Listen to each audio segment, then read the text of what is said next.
첫 코너는 한 주간 시청자들이 관심을 가졌던 MBC 관련 이슈들을 뽑아서 확인해보는 시청자 픽 시간입니다. 관련 키워드 먼저 살펴볼까요?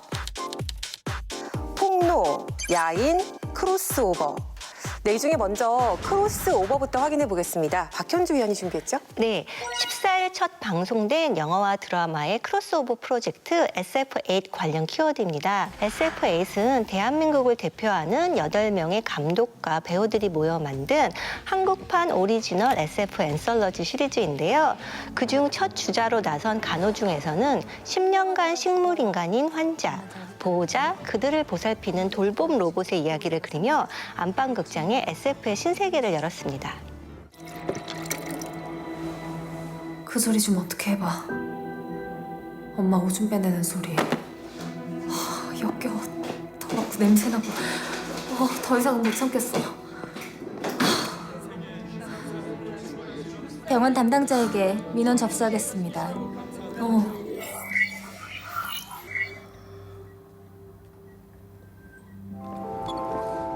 Unsere synthetischen Menschen haben die Welt verbessert.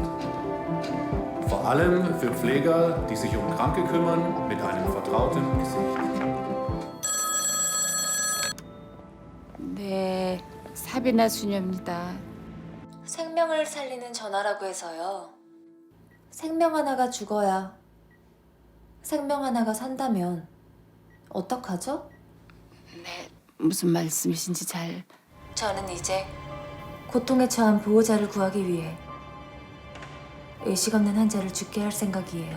어떤 경우라도 인간을 죽여서는 안 됩니다. 하나님은 사랑으로 인간을 창조하셨습니다. 함부로 그런 짓 하면 안 돼요. 인간도 저를 사랑으로 만들었나요? 누굴? 너? 자넨 로봇이잖아. 안 된다고! 제 선택이 하느님의 뜻이라면요? 근데 문제는 우리 인간이 하나님의 뜻을 모른다는 거지. 그러니까 함부로 그런 짓을 하면 안 돼. 하느님의 뜻을 알 수 없다면서 어떻게 하지 말라고 하십니까? 주님. 저는 연정인의 뜻을 압니다. 수녀님, 연정인과 그 모친을 위해서 기도해 주세요. 저기 일단 잠깐. 저를 위한 기도는 필요 없습니다. 내가 지금 그리로 갈게.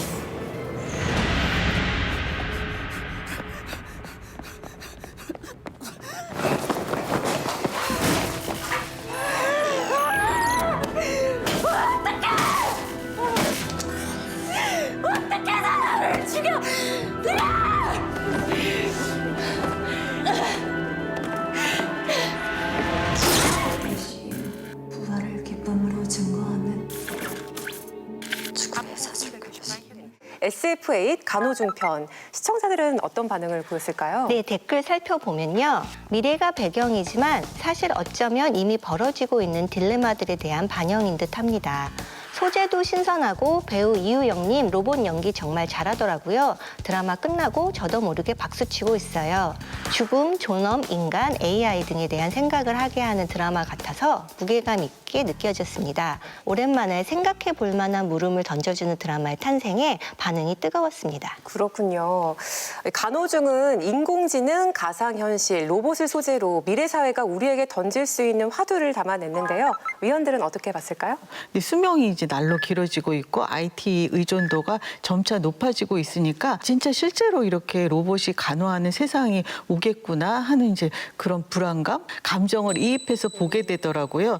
이 드라마에서 가장 중요한 건 공감을 얻는 건데 일단 공감을 얻는 것에는 성공을 한 것 같고요. 제 운명이 로봇에 의해서 결정되는 그런 날도 오겠다. 이 데이터를 분석해봤더니 너는 이제 사망이야. 막 이런 날이 온다. 막 이런 생각하니까 좀 끔찍하기도 하더라고요. 이 SF8 시리즈의 첫 주자로서 굉장히 좋은 출발이었다고 생각이 드는 게 SF 장르는 흔히 좀 낯설고 좀 어렵고 이런 장르라는 선입견이 있잖아요. 근데 간호중의 에피소드 같은 경우에는 일단 스토리 면에서 돌봄노동의 문제라든지 뭐 존엄사 같은 이미 이제 우리 현실에 대한 이야기들을 다루고 있기 때문에 좀 더 공감할 수 있는 이야기로 다가왔었던 것 같아요. 또 형식적으로도 친숙한 공간으로 구현을 하려고 많이 노력을 한 것 같아요. 바로 이제 로봇 같은 경우에도 설정상 친밀감을 느끼기 위해서 그 가족의 얼굴과 똑같은 얼굴의 로봇이기 때문에 배우가 그냥 1인 2역을 연기를 했었고, 또 병원이라는 공간도 우리에게 굉장히 친숙한 그런 공간이기 때문에 거리감을 없애주는 그런 설정들이 이 장르를 시청자들이 좀 더 가깝고 친밀한 이야기로 받아들여지게끔 대중적인 형식과 이야기를 고민했었던 그런 에피소드라는 생각이 듭니다. 인공지능이 어떤 이런 윤리적인 판단을 할 수 있다면 그럼 우리가 인간성을 어떻게 정의할 것인가 하는 굉장히 본연적인 질문까지도 함께한 드라마였습니다. 사실 이런 질문 자체가 SF 장르에서는 아주 새롭지는 않은 것 같아요. 하지만 이제 이런 것들을 지상파 드라마에서 볼 수 있었다는 것 자체가 신선한 경험이라고 할 수가 있습니다. 이렇게 영화 감독들이 약간 다른 문법으로 해석한 드라마를 보여준 것 자체가 시청자들에게는 약간 뜨거운 반응을 보여줄 수 있게 하는 그런 뭐 이유가 되지 않았나 하는 생각입니다. 이어서 방영될 SF8의 또 다른 작품은 또 어떤 인상적인 메시지를 전해줄지 기대해 보겠습니다. 네, 다음 키워드 확인해 볼게요. 야인, 이건 어느 프로그램과 연관된 단어죠? 네, 지난 15일 방송된 전지적 참견 시점 관련 키워드입니다. 이날 방송에서는 최근 너튜버로 활발하게 활동하고 있는 배우 고은아 씨가 출연했는데요. 싱크대에서 세수를 하고 물티슈로 발바닥을 닦는 등 파격적인 야인 생활을 공개하면서 시청자들에게 놀라움을 안겼습니다. 네, 안녕하세요. 저 고은아의 친언니이자 요즘 매니저 일을 도와주고 있는 방윤선이라고 합니다. 오랜만에 하자. 하나, 둘, 셋. 안녕. 반갑습니다. 황 대표. 깜짝이야. 누나, 안 귀여워 나는 그렇게 자르면. 맞아. 각인되는 이미지 때문에 연기하는 데서 폭이 좁아질까 봐 걱정입니다. 충분합니다. 충분하시네요.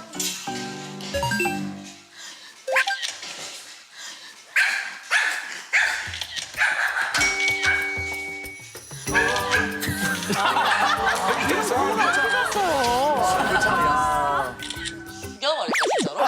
죽여버릴게요. 하나, 둘, 셋. 뭐죠 이게 뭐죠? 되게 재밌는 시트콤의 실사 버전. 진짜. 아니 진짜로 언니야. 지금 들어와서 발 먹는 거네? 언제 줬어? 이런 행동으로 자신의 영역을 표시합니다. 근래 봤던 영상 중에 제일 충격적이다.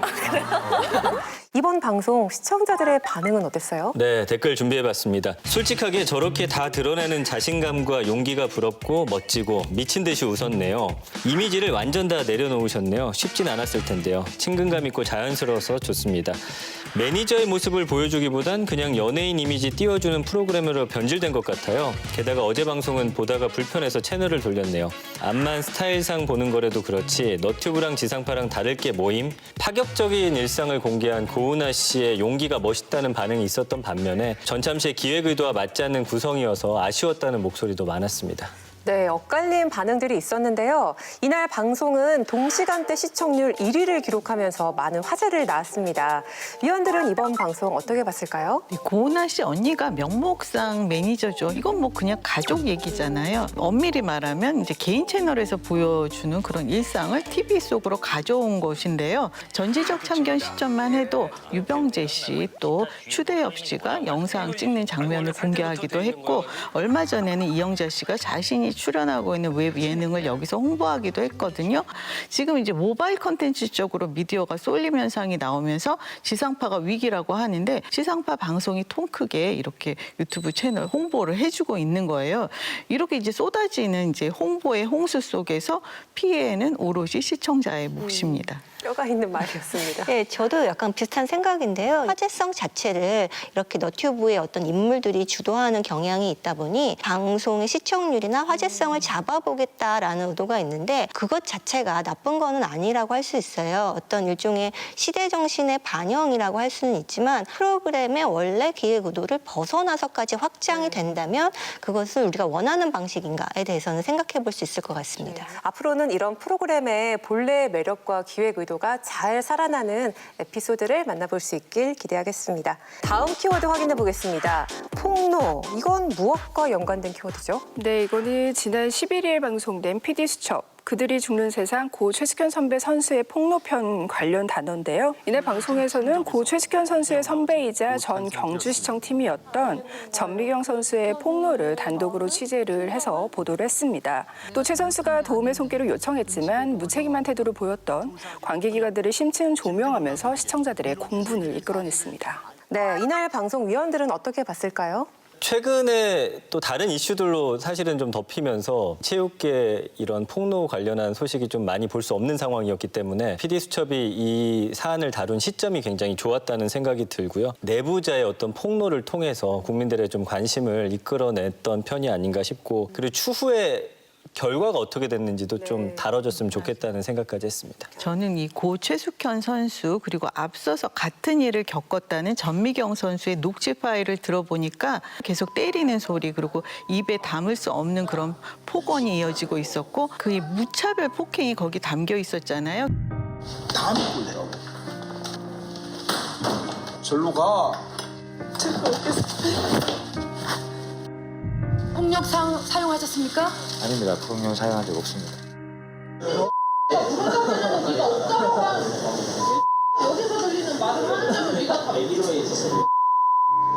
폭행을 하신 적이 있으세요? 없으세요? 없습니다. 같이 지내온 시간으로는 마음이 아프지만 일단 조사에 성실히 임했습니다. 진짜 이걸 누가 책임을 질지 알 수가 없습니다. PD수첩 마무리에 이런 질문이 나오더라고요. 우리는 두렵습니다. 과연 최숙현 선수가 스포츠 폭력의 마지막 희생자라고 할 수 있을까요? 아니죠.